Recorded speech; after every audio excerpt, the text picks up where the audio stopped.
ஸ்ரீமாத்ரே நமஹ. பரிசிதகம்பதீரம் பர்வதராஜன்ய சுக்ருத சன்னாகம் பரகுரு கிருபயா வீக்ஷே பரமசிவோத்சங்க மங்களாபரணம். பரகுரு கிருபயா குரு கிருபயா வீக்ஷே, குருவின் கிருபையினால். குருவின் கிருபை அப்படிங்கிறது என்ன அப்படின்னா குரு கிருபை, குருவினுடைய அனுகிரகம்.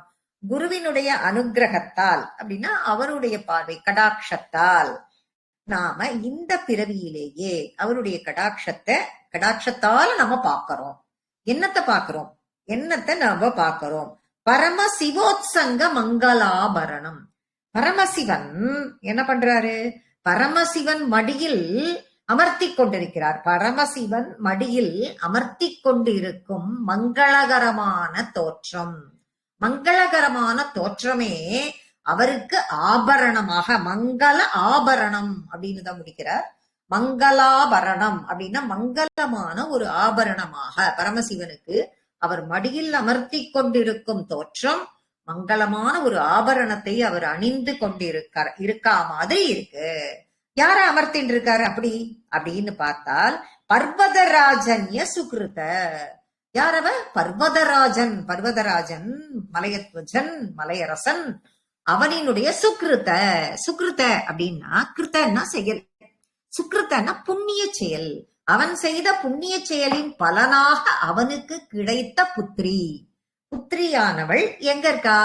கம்பா தீரம். பரிசித கம்பா தீரம். அந்த கம்பா தீரத்துல எங்க இருக்கா? கம்பா நதிக்கரையில் எங்க இருக்காவ? ஸ்ரீபுரம் அப்படின்னு காஞ்சியை தலைநகரமாக கொண்ட ஸ்ரீபுரத்தில் தன்னுடைய கோவிலை அமைத்துக் கொண்டிருக்க. இந்த மடியில உட்கார்ந்து இருக்கிற அந்த காமாட்சி எந்த இடத்துல இருக்கா இவா அப்படின்னு பார்த்தா காஞ்சிபுரத்தில், ஸ்ரீபுரத்தில், காஞ்சியில் இருக்கக்கூடிய ஸ்ரீபுரத்தில். ஸ்ரீபுரத்துல எங்க இருக்கா? பரிசித கம்பாதீரம் பர்வதராஜன்ய சுகிருத சன்னாகம் குரு கிருபையா வீக்ஷே. குரு கிருபையினால் கிடைத்த அவர்கள் மங்களாபரணம் மாதிரி இருக்கக்கூடிய அந்த தேவி பரமசிவனோட மடியில் உட்கார்ந்து கொண்டிருப்பவள், கம்பா நதி கரையில் உலாபுபவள், காஞ்சியில் ஸ்ரீபுரத்தில். அவள் இருக்கக்கூடிய கிரகம் எது? சிந்தாமணி கிரகம் இருக்கிற கோவில் என்ன அது? சிந்தாமணி கிரகம். அதுக்கு எவ்வளவோ பெரிய உசந்த இதுங்கிற மீனிங் எல்லாம் நம்ம பார்த்துட்டோம். சிந்தாமணி கிரகத்தில் ஸ்ரீசக்கரம் அப்படிங்கிறது தான். அதாவது ஸ்ரீசக்கரத்தில் தான் நம்ம உட்கார்ந்துட்டு இருக்கான்னு நம்ம சொல்றோம். அதில் பத்மாசனத்தில் அவருடைய மடியில் வீற்றிருக்கிறாள். இப்படி அற்புதமாக காட்சி கொடுக்கும் தேவி காமாட்சி, உன்னை நான் நமஸ்கரிக்கிறேன் அப்படின்னு மூக்ககவி இந்த ஸ்லோகத்துல சொல்றார். இது நமக்கு கிடைத்தது எப்படி அப்படின்னா குரு கிருபையா, குருவினுடைய அனுகிரகம் இருந்தால் மட்டுமே, குருவினுடைய கடாட்சம் இருந்தால் மட்டுமே நமக்கு இது கிடைக்கும் அப்படிங்கிறதையும் கூடவே அவர் சொல்றார் இந்த ஸ்லோகத்துல. தக்தமதனஸ்ய சம்போஹ பிரதீயசீம் பிரம்மச்சர்ய வைதக்தி தவ தேவி தருணிமஸ்ரீ சதுரிமபாகோ ந சக்ஷமே மாதஹ. தக்த மதனஸ்ய சம்போஹோ. சம்போஹோனா பரமசிவன் அப்படின்னு தெரியும் உங்களுக்கு. மதன் அஸ்ய. என்ன மதன் அஸ்ய அப்படின்னா மன்மதன். தக்த அப்படின்னா மன்மதனை எரித்தவர் பரமசிவன். அப்படிப்பட்ட மன்மதனை எரித்து வெற்றி கொண்டவர். அப்போ மன்மதனை எரித்து காமனை வெற்றி கொண்டவர் அப்படிங்கிற அர்த்தத்தை அது கொடுத்துடுறது. அதுக்கப்புறம் அவர் அவரையே வெற்றி கொண்டவள்னு ஒத்தி இருக்கா. அப்படின்னா யார் அவள்? தருணிம. தவதேவி தருணிமஸ்ரீ. நீதாமாவ தருணிமம் அப்படின்னாக்க குழந்தை பருவமும் அல்லாமல், முதிர்ந்த பருவமும் அல்லாமல் இளமையில் இருக்கக்கூடிய யுவா தருணி அப்படிங்கிறது அந்த பருவம். அந்த பருவத்தில் இருக்கக்கூடிய நீ அவரை வெற்றி கொண்டாய் அப்படிங்கிறதுக்கு இன்னொரு வேர்டு ஸ்ட்ராங்கா அங்க போடுறாரு. என்னன்னா பிரதீயசியும், பிரத்யக்ஷமா அப்படி நான் காமனை வெற்றி கொண்டு விட்டேன் அப்படின்னு நிக்கிற அவரை பிரம்மச்சரிய வைதக்தியும், அவருடைய பிரம்மச்சரியத்தையே நீ வெற்றி கொண்டாய். பிரம்மச்சரியத்தை வெற்றி கொண்ட நீ எப்படி நீ வெற்றி கொண்டாய் அப்படின்னா தேவி தருணிமஸ்ரீ, உன்னுடைய யவ்வன அழகால் நீ வெற்றி கொண்டாய். வெற்றி கொண்டு அவரை மணாளனாக ஆக்கி கொண்டாய். அப்படி ஆக்கி கொண்ட பலன், அந்த காமனை எரித்த அந்த பரமேஸ்வரன் அன்னையின் தயவால் யாரை மகனாக பெற்றார்? முருகப்பெருமானை மகனாக பெற்றார். அந்த முருகன் அறிவில் சிறந்தவனாக இருந்தான். அப்படி இருந்த அறிவில் சிறந்தவனாக இருந்த அவன் எப்படி இருந்தான் அப்படின்னு பார்த்தாக்க, அந்த குமரன், அப்படி இருந்த அந்த குமரன் இவருக்கு குருவாக, தந்தைக்கு உபதேசம் செய்தவர், தகப்பன் சாமி அப்படின்லாம் பேர் உண்டு முருகனுக்கு. அப்படிப்பட்ட குமரன் குருவாக இருந்த காரணத்தினால் அவனை குருவாக ஏற்றுக்கொண்டு குமர குருபரன் என்னும் நாமத்தால் விளங்கச் செய்த அந்த பரமேஸ்வரன், இப்படியெல்லாம் ஒரு மதிப்புகளையும் மகிழ்ச்சியையும் பெற்றுக் கொடுத்த தேவி காமாட்சி தருணி, உன்னை நான் நமஸ்கரிக்கிறேன் அப்படின்னு சொல்றார் இந்த ஸ்லோகத்துல. மத ஜல தமால பத்ர வசனித பத்ர கரத்ருதக நேத்ரா விகரதி புலிந்த யோஷா குஞ்சாபூஷ பணீந்திர கிருதவேஷ. மத ஜலம்னாக்க யானைக்கு மத நீர் ஒழுகும் அப்படின்னு சொல்லிட்டு நம்ம பார்த்திருக்கோம். அந்த மத நீரோட தமால பத்ரா, பத்ரான இலை, தமால பத்ரா அப்படின்னா என்ன அப்படின்னாக்க, நம்ம இந்த சமையல்ல எல்லாம் சேர்ப்போம் தெரியுமா, பட்டை லவங்கம் அப்படின்னு சொல்லிட்டு நம்ம சேர்ப்போம். இந்த பட்டை அப்படின்னு சொல்லிட்டு சொல்றோம்ல, அதுதான் சான்ஸ்கிரிட்ல தமால. தமாலம் அப்படின்னாக்க தமால தரு அப்படின்னு மரமே இருக்கு. அதுக்கு அதனுடைய இலை எப்படி இருக்குனாக்க அப்படியே துளிர் விட்டு இருக்கிற அந்த இலை பெருசு பெருசா இருக்கும். அந்த இலை இளஞ்சிவப்பு கலர்ல இருக்கும். அந்த தமால இலை, பட்டை இலை, பட்டை இலை அது. அந்த இலைய யானையோட மத நீரோட சேர்த்து மத ஜல தமால பத்ரா, மத நீரோட, அந்த மத நீரோட இந்த பட்டை இலைய சேர்த்து குழைக்கலாம். குழைச்சு அத நெத்தியில் திலகமாக இட்டுக்கொண்டு இருப்பவள் இவர் கொடுக்கிறா. இவருக்கு அடைமொழி அப்படி ஒரு காட்சியும் படுத்துறா. எத்தனையோ இது வெறும் காமாட்சியா இருக்கக்கூடியவள் பல இடத்துல துர்க்கையா இருக்கா, பகவதியா இருக்கா, மகிஷாசுர மர்தினியா இருக்கா. இந்த இடத்துல எப்படி இருக்கா அப்படிங்கறத நம்ம பார்க்க போறோம். அதுதான் இதுல மத ஜலம், யானையினுடைய மத நீர், அந்த வடிகிற அந்த மத நீரில் இந்த பட்டை இலை இருக்குல்ல, அந்த இலைய குழைச்சு நெத்தியில் திலகமிட்டவள். ஆச்சா. வசனித பத்ரா, வசனித நேத்திக்கு தான் நம்ம நாராயணயத்துல மீனிங் பார்த்தோம். உங்களுக்கு எல்லாருக்கும் ஞாபகம் இருக்கும். வச்சன வசன ரெண்டுத்துக்கும் நம்ம அர்த்தம் சொன்னோம். வச்சன வார்த்தை, பேசுற வார்த்தை வச்சனம். வசன அப்படின்னா என்னன்னா வஸ்திரம் அப்படின்னு நேத்திக்கு பார்த்தோம். அப்ப ஆடை அப்படிங்கறத இந்த இடத்துல கொடுக்கறதா வசனித பத்ரா அப்படின்னா, பத்ரானா இலை, இலையையே ஆடையாக போட்டு கொண்டிருப்பவள், இலைய ஆடையாக உடுத்தி கொண்டு இருப்பவள். அப்போ முதல் வார்த்தையில என்ன பார்த்துட்டோம்? யானையினுடைய மத நீரோட அந்த பட்டை இலைய குழைச்சி நெத்திக்கிட்டுவோ, இலைய டிரெஸ்ஸா போட்டுண்டவ. கராதிருத கனித்ரா. அப்புறம் கையில என்னத்தை எடுத்து தோல்ல போட்டு இருக்கா அப்படின்னு பார்த்தா, மண்வெட்டி எடுத்து தோல்ல போட்டு இருக்காளாம். தோல்ல மண்வெட்டி எடுத்து அப்படி தூக்கி சமந்துட்டு இருக்கா. விகரதி புலிந்த யோஷா குஞ்சாபூஷா. குஞ்சாபூஷான்னா குந்துமணி மாலை. குந்துமணி மாலைன்னா தெரியும், குந்துமணின்னா எல்லாருக்குமே தெரியும். அத மாலையா கட்டி அந்த மாலையை போட்டு இருக்குவா, அணிந்து கொண்டிருப்பவள். பாம்புகள் புலிந்த யோஷா பணீந்திர கிருதவேஷா. பாம்புகளையும் மாலையாக அணிந்து கொண்டு இருக்கிறவ எப்படி வந்தா அப்படின்னா, வேடுவ பெண்ணாக கம்பா நதிக்கரையில உலாவின் இருக்கா, எவ்வளவு அழகா இருக்கா அப்படின்லாம் சொல்லி கொண்டிருந்தா. அவள் எப்படி உலாவின் இருக்கா இந்த இடத்துலன்னு சொல்றார் அப்படின்னா, வேடுவ பெண்ணா, வேடச்சியா உலாவின் இருக்கா.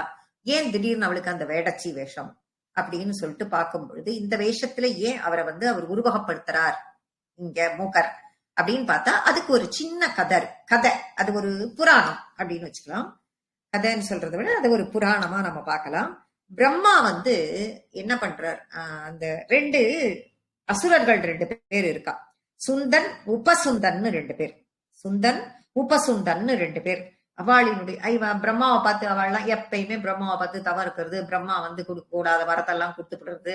அப்புறம் என்ன, எப்ப நான் சாகா வரம் வேணும்னு சொல்லிட்டு கேட்கிறான். முடியாது அப்படின்னு சொல்லிட்டு சொல்லிடுறாரு பிரம்மா. அப்படி எல்லாம் சாகா வரம் கொடுக்க முடியாதுப்பா, நீ உன்னுடைய விருப்பப்படி சாகரத்துக்கு எப்படி வேணும்னு நினைக்கிறியோ அப்படி வேணா நான் உனக்கு வரம் தரேன் அப்படின்னு சொல்லிட்டு சொல்லும் பொழுது, தன் கையாலேயே தனக்கு சாவு அப்படிங்கிற மாதிரி ரெண்டு பேரும் கேட்டுக்கிறான். தன் கையாலேயே தனக்கு சாவு, அப்படி ஏன் நானே என்ன கொண்டு பண்ணா அப்படி பண்ணிக்க மாட்டேன் இல்லையா அப்படிங்கிற ஒரு இதுல அவ அந்த மாதிரி கேட்கிறா. பிரம்மாவும் ததாஸ்து கொடுத்தாச்சு. அப்படி கொடுத்த போது இவர் என்ன பண்றார், எப்படியாவது எப்படி இவாளை மயக்கினா இவ தன் கையாலே தானே சேர்த்து போவா அப்படின்னு பார்க்கும்பொழுது இவாளினுடைய முடிவு நிகழும் அப்படின்னு பார்த்தால், யாராவது ஒரு அட்ராக்டிவா இருக்கிறதுக்குன்னா ஒரு பெண்ணை, ஒரு அழகான பெண்ணை உருவகப்படுத்தி இவா எதிர்க்க கொண்டு வந்து வச்சுட்டா இவா ரெண்டு பேருக்குள்ள சண்டை வந்துடும். அந்த பெண்ணுக்காக இருவரும் போட்டி போட ஆரம்பிப்பா. அப்ப யாரை உருவாக்குவது அப்படின்னு இவா ரெண்டு பேரும் யோசிக்கிறா. உடனே தேவலோகத்தினுடைய விஸ்வகர்மாவை, சிற்பியான விஸ்வகர்மாவை போய் கூப்பிடுறார். யாரு? பிரம்மா கூப்பிடுறார். பிரம்மா கூப்பிட்டு இத மாதிரி சமாச்சாரம், இப்படி ஒரு வரம் அவர்களுக்கு வேற வழி இல்லாம கொடுக்க வேண்டிய எனக்கு வந்துடுத்து, அதனால எனக்கு ஒரு அழகான ஒரு பெண்ணை உருவாக்கி கொடு அப்படின்னு கேட்கும் பொழுதுதான் விஸ்வகர்மாவால் உண்டாக்கப்பட்டவள் திலோத்தமை, அதிரூப சுந்தரி அப்படின்னா திலோத்தமை, தில உத்தமை அப்படின்னு நீங்க எடுத்துக்கணும். உத்தமமானவள், அந்த உத்தமைக்கு உத்தமமானவள். திலன்னா எள்ளு, உங்க எல்லாருக்கும் தெரியும். திலம் அப்படின்னா எள்ளு அப்படின்னு தெரியும். தில உத்தமம் ரெண்டு சேர்த்து திலோத்தமம். எள்ளு உத்தமமா, அது என்ன அப்படின்னு பார்க்கும் பொழுது அவளுடைய அழகில் எள்ளின் முனையளவு கூட குறைவு இல்லையாம். அப்பேற்பட்ட அழகு. ஒரு எள்ளின் முனை அளவு கூட குத்தம் சொல்ல முடியாத அளவுக்கு விஸ்வகர்மா அவளை படைத்தார். அதனாலதான் அவளுக்கு திலோத்தமை அப்படின்னு ஒரு நாம, அப்படின்னு ஒரு பேர் அவளுக்கு கிடைச்சது. அந்த அழக பாக்குறார் பிரம்மா. நம்ம படைக்க சொன்னாலும் படைக்க சொன்னோம், இந்த விஸ்வகர்மா இப்படி படைச்சிருக்காரேன்னு படைக்க சொன்னது இவர், படைப்புக்கு அதிபதி இவர். கடைசியில இவரே என்ன பண்றார், அந்த திலோத்தமையின் அழகில் மயங்குகிறார். யாரு? பிரம்மா. உடனே அவளை அடைய வேண்டும் என்று நினைக்கிறார். முயற்சிக்க உடனே திலோத்தமை பயந்துகிறார். பயந்துட்டு அவள் என்ன பண்ணிடுறா, அவளுக்கு எந்த விதமாகவும், தேவலோகத்து பெண் இல்லையாவ, அதனால எந்த விதமாகவும் தன்னை உருமாற்றிக் கொள்ள முடியும். மானா மாறி ஓட ஆரம்பிக்கிறார். அவ மானா மாறி ஓட ஆரம்பிக்கும் போது பிரம்மாவும் மானா மாறி ஓட ஆரம்பிக்கிறார். பிரம்மாவும் மானா மாறி ஓட ஆரம்பிச்ச உடனே இவ பயந்துட்டா. பயந்துட்டு கத்த ஆரம்பிச்ச உடனே இந்த குரல் பரமேஸ்வரனுக்கு அங்க கேட்கிறது. கேட்ட உடனே இவர் என்ன பண்றார், இந்த மான அடிக்கணும் அப்படின்னா என்ன உருவத்துல நம்ம போக முடியும் அப்படின்னு வேடனாக உருவம் எடுத்துக்கொண்டு இவர் பின்னாடி துரத்திட்டு போக, வேதங்கள் எல்லாம் நாய் உருக்கொண்டு போக, அப்புறம் மயில் தொகை, குந்துமணி, இதெல்லாம் எடுத்து எல்லாம் ஒண்ணு ஒன்னா அலங்காரத்துக்கு வருது. குந்துமணி மாலை எல்லாம் போட்டுண்டு இப்படி கையில மான் தோல் எல்லாத்தையும் எடுத்துட்டு, கையில வில்லு அம்பு எல்லாத்தையும் தூக்கிட்டு அவர் ஓடுறார். அச்சிச்சோ, இவர் என்ன இந்த வேஷத்துல இப்படி ஓடிட்டு இருக்காரேன்னு சொல்லிட்டு அம்பாள் பாக்குறா. பரமேஸ்வரி என்ன ஏதுன்னு தெரியல, இந்த குரலை கேட்டவொடனே இவர் ஓடிட்டார். என்ன நடக்கிறதுன்னு ஒன்னும் புரியல, இவர் இந்த மாதிரி ஓடுறாரே என்னதுனால வந்த விளைவு அம்பாள் இப்ப மேல நம்ம சொன்னமே பாடல்ல இருந்த கருத்துக்கு தகுந்த மாதிரி அவளும் வேடுவச்சியாக ஓடி வருகிறாள். அதுதான் இங்க வேடுவச்சியா அவ ஏன் ஓடி வராங்கிறதுக்காக இந்த கருத்து. வேடுவச்சியாக ஓடி வருகிறாள். அப்படி ஓடி வரும் பொழுதுதான் அதுக்கு கண்டினியூஷன் என்ன, அதுக்கு ஒரு முடிவு என்னன்றதையும் நம்ம முடிச்சுள்ளாத. அப்ப இவர் பரமேஸ்வரன் ஒரு அம்பை பிரம்மாவின் மீது போட பிரம்மா தான் பண்ண தவறை உணர்ந்து இவருடைய பாதத்தில் விழுந்து மன்னிப்பு கேட்கிறார். அப்போ இவருக்கு இருந்த அந்த படைப்பு தொழிலுக்காக இவருக்கு இருந்த ஒரு சக்தி, இவருக்கு இருந்த ஒரு இதெல்லாம் இவரை விட்டு போயிடுறது, பிரம்மா விட்டு. அது போனதின் காரணம் ஏன்னா தன்னிலை இழந்துட்டார். தன்னுடைய இது என்னங்கிறத அவர் புரிஞ்சுக்கணும். அந்த கண்ட்ரோல்ல அவர் இல்லாத தன்னிலை இழந்த காரணத்தினால் அவருக்கு இருந்த கெப்பாசிட்டி எல்லாம் அவரை விட்டு போயிடுறது. திருப்பி அதனால இவர் என்ன சொல்றார், பூலோகத்துக்கு போய் தவம் பண்ணுன்னு சொல்லிட்டார். பூலோகத்தில் அவர் தவம் இருக்கிறார். தவம் இருந்த பிறகு அவருடைய தவத்தை மெச்சி பார்வதி பரமேஸ்வரனாக இந்த பூலோகத்தில் அவருக்கு காட்சி கொடுத்து அவரை மன்னித்தார் அப்படிங்கிறது. அதுக்கு பிறகு திரும்ப பழையபடி அவர் பிரம்மாவிற்குரிய அந்த டியூட்டிக்கு அவர் போயிடுறார் அப்படின்னு சொல்லிட்டு அந்த ஸ்டோரி சொல்லப்படுகிறது. அப்படி வேடுவனாக அவர் துரத்தி கொண்டு வரும் பொழுது வேடுவச்சியாக இவளும் பின்னால் வந்தாள். பின்னால் வந்த அந்த காட்சி தான் இந்த பாடலில் மூக்கர் நமக்கு மதன மதநீருடன் பட்டை இலைய குழைச்சு நெத்தியில பூசின்னு இருக்கா. அவ அப்பதான் ட்ரெஸ் பண்ணிட்டு இருக்கா போல் இருக்கு. இலைய வந்து அது என்ன பண்ணிட்டு இருக்கா, ஆடையாக போட்டு இருக்கா. இத இழுத்து நெத்திக்கு இட்டு இருக்கா. மண்வெட்டி எல்லாம் தோல்ல எடுத்து வச்சுட்டு இருக்கா. குந்துமணி மாலையதான் எடுத்து போட்டு இருக்கா. பாம்பெல்லாம் தோல்ல இருக்கு, எல்லாத்தையும் இருக்கு. அப்படி இருக்கிறவ இப்படி ஓடினோடனே இவளும் வேடுவ பண்ணா குடுகுடுன்னு ஓடி போயிட்டா அவர் பின்னாடி அப்படிங்கறதான். அப்படி இருக்கியே நீ கம்பா நதிக்கரையில இப்படி ஓடி வந்திருக்கியே, இதுவுமே உனக்கு பாக்குறதுக்கு ரொம்ப அழகா இருக்கு. இந்த காட்சியும் பார்க்க கிடைக்காத காட்சின்னு சொல்லிட்டு இதையும் நான் என் மனதில் தியானிக்கிறேன்னு மூக்ககவி சொல்றார். அங்கேஷு கினி கீதே கௌதுகினி பரிசரே ஜகாயகினி ஜயசி சவிதேப்ய பைரவ மண்டலினி ஸ்ரவசி சங்க குண்டலினி. அங்கே சுகினி கீதே கௌதுகினி பரிச்சரேச்ச காயகினி.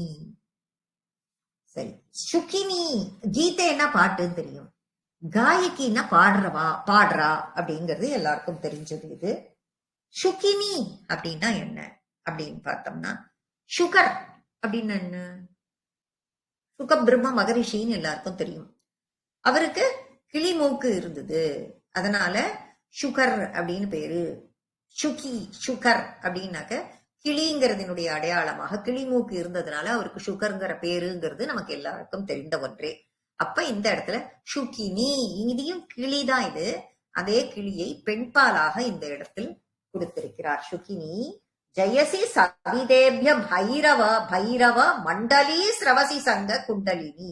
பைரவ மண்டலம் அப்படின்னு சொல்லிட்டு பைரவர்கள் அப்படின்னு சொல்லி யாருன்னாக்க பைரவ கணங்கள். பைரவ மண்டலம்னா பைரவ கணங்கள். இப்படி தனித்தனியா இப்ப அர்த்தம் சொல்லியிருக்கேன். இப்ப எல்லாத்தையும் நம்ம இப்ப கனெக்ட் பண்ணுவோம். இப்ப யார் இவ, அப்பேற்பட்டவள் யார், கௌதுகினி அப்படின்னு சொல்றான். இந்த கௌதுகி அப்படின்னா காத்தியாயனி அப்படிங்கிற நாமத்தை நீங்க வச்சுக்கோங்க. இந்த காத்தியாயனிங்கிறது ஒரு சக்தி பீடம், எல்லாருக்குமே தெரிஞ்சிருக்கும். அந்த சக்தி பீடம் முடி உதிர்ந்த இடம்னு நினைக்கிறேன், என்னோட ஞாபகம் சரியாக இருந்தால் அது முடி உதிர்ந்த இடமாக இருக்கலாம். காத்தியாயனி தேவி. காத்தியாயனி தேவி எப்படி வந்தா அப்படின்னு பார்த்தா, காத்தியாயனர் அப்படிங்கிற ஒரு ரிஷி. அந்த ரிஷி தனக்கு பெண் குழந்தை வேண்டும் என்று ரொம்ப தவம் பண்ணிட்டு உட்கார்ந்து இருக்கும் பொழுது இந்த பெண் கிடைத்தாள் அப்படின்னு சொல்லப்படுறது. காத்தியாயனருக்கு கிடைத்த பெண் அப்படிங்கிறதுனால காத்தியாயனி அப்படிங்கிற நாமம் அவளுக்கு.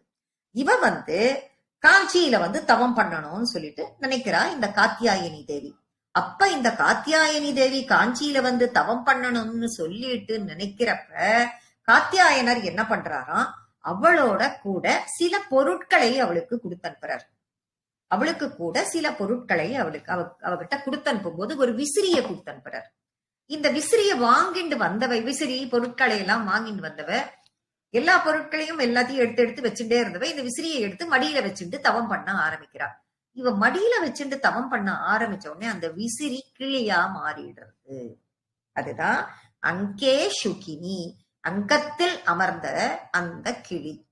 அங்கத்தில், அவளுடைய அங்கத்தில் மடியில் அமர்ந்துட்டு அந்த கிளி மடியில தவழ்ந்தது. அது உயிரோட இருக்கு இல்லையா, அது தவழ்ந்தது.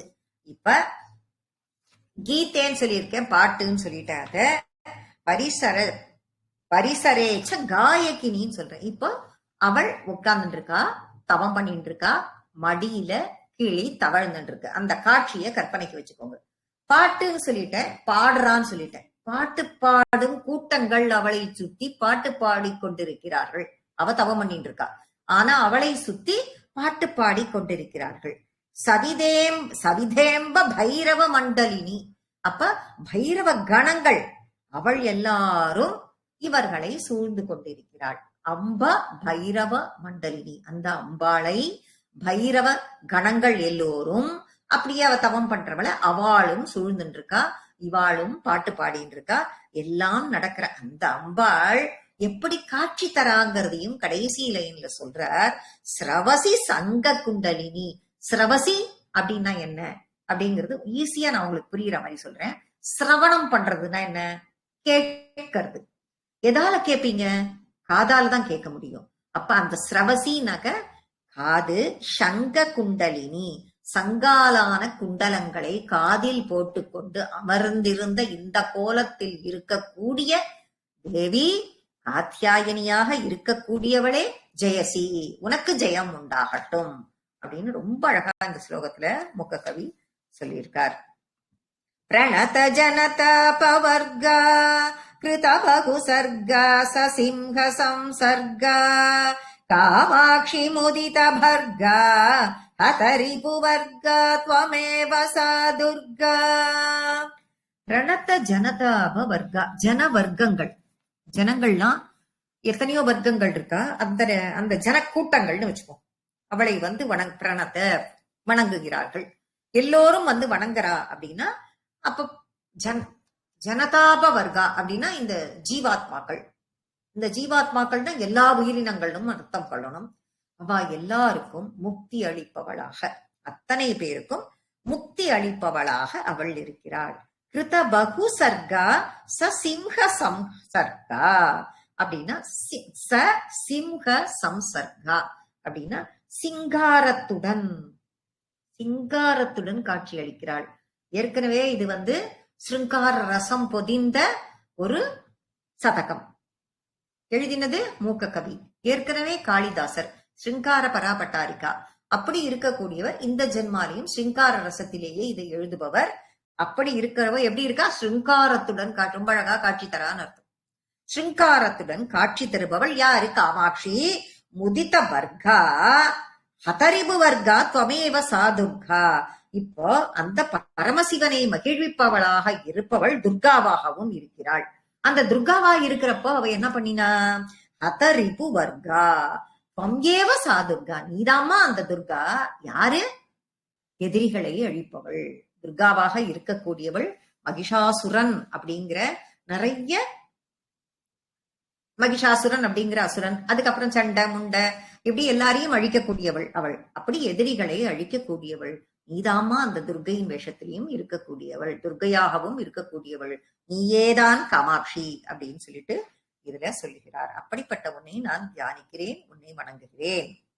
ஸ்ரவண சலத்வேதண்டா சமரோ தண்டா துதா சுரஷி கண்டா தேவி கலிதாந்திர ஷண்டா திருதனரமுண்ட த்வமேவ சாமுண்டா.